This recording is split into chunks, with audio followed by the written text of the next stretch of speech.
Today is Randy Altschuler, the CEO of the Maryland-based company Xometry. Randy, thank you so much for being with us here this afternoon. Thank you so much for having me.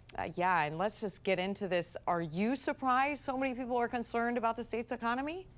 Yeah, just a background, we're a publicly listed company, co-founder here in Montgomery County in Maryland, so proud Maryland company. No, and our headquarters in North Bethesda. I am not surprised. Look, we've seen new taxes like the tech tax, which is a 3% tax on data and IT services. We've seen rising energy costs. People are very concerned about the groceries, the cost of gas. So when all these things are happening, of course, that's going to create bumps in the economy and make people concerned. You mentioned some of the financial impacts there. Taxes, as a business owner, what are some of the other big challenges that you face in Maryland right now?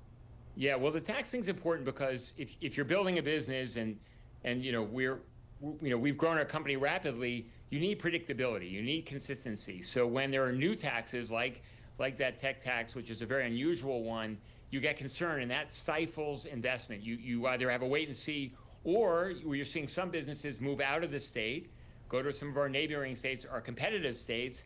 And the Wall Street Journal estimated that we've lost almost $2 billion of taxable income because people have left the state.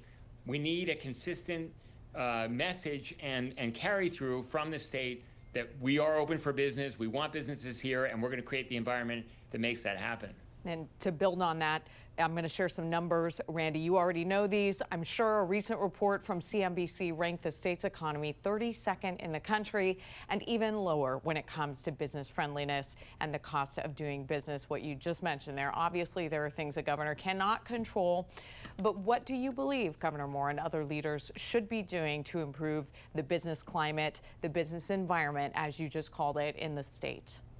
So first of all, make sure that we are consistent about taxing. We don't need new taxes right now. We need to create a more affordable environment for businesses and welcome them. Second of all, we got to do what we can to lower our energy costs for businesses. Energy, as well as for individuals, energy is a key component of that. So these are the kinds of things that we can do to ensure that we've got, and then we've got to just do the everyday focusing on Maryland, making sure everybody knows about Maryland, selling new businesses on Maryland, why they should be coming here. These are the kinds of things that we can do to attract it. And also, if you're a business owner, your employees, making sure that they want to be here as well. So that goes back to general affordability of the state. And if you're doubling, it may seem like a trivial thing, but if you're doubling the vehicle registration tax, that's not going to be good for your employees, and it's just things that discourage them, and that hurts you in growing your business. And Maryland's got so much to offer. It's one of our selling points, despite our relatively high taxes. When you start doing more and more of that, you're discouraging employees, and we need people here, and we have that opportunity. Yeah, talking about those employees, when it comes to the job market, which has been sluggish in the past few years, in 2024, the Maryland Chamber of Commerce ranked the state almost dead last in short and longer term job growth and in the bottom half of total jobs added. You mentioned some of the factors there. What are you and other job creators experiencing, and is there a solution out there? Yeah, look, we should be at the forefront of high-tech industries. We've got all these great universities. We've got all these great government institutions. So we should be courting high-tech companies. We should make sure, again, that we're not doing taxes like a tech tax. Like, the last thing you want to do is tax IT and data services. Like, that's the heart of the new economy that we want to build here. So if you're friendly to business and you're not initiating and implementing taxes like that, you're going to have a lot better success with that. And again, as a business owner and as a co-founder of a company, I spend a lot of my time with customers. The same thing should be true with our government in the state. We should be going out, trying to attract businesses.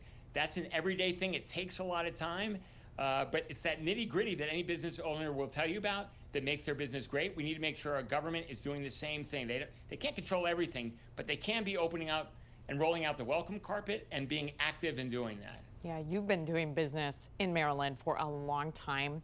What is your perspective about what's different now and where we need to go from here to improve the state's economic outlook? Yeah, it's just getting so expensive to do business here. And And it is a competitive environment. Other states, a lot of them are lowering their taxes, and they're aggressively trying to court businesses. And states, again, right next door to us. So it's not that hard for people to move just one state over. It's just we've been moving in the opposite direction. And even though the intentions are good, it's really the actions that speak a lot louder. And when you're increasing taxes, when energy costs keep rising, and that's not entirely in the control of our state, but some of it is. When you're adding new taxes for even small and additional regulations, you're just discouraging people. And in this competitive world that we live in this competitive state environment that we live in versus our neighboring states, we should be doing the exact opposite. We should be the best place to be. And as a business owner, I know that because I'm always trying to make sure that I'm my customer's choice. Our state needs to do the same thing for their businesses and for their taxpayers. Randy Altschuler, CEO of Xometry, Rockville-based, Montgomery County-based there. Thank you so much, Randy, for taking the time to join us this afternoon. Thank you for having me. All right.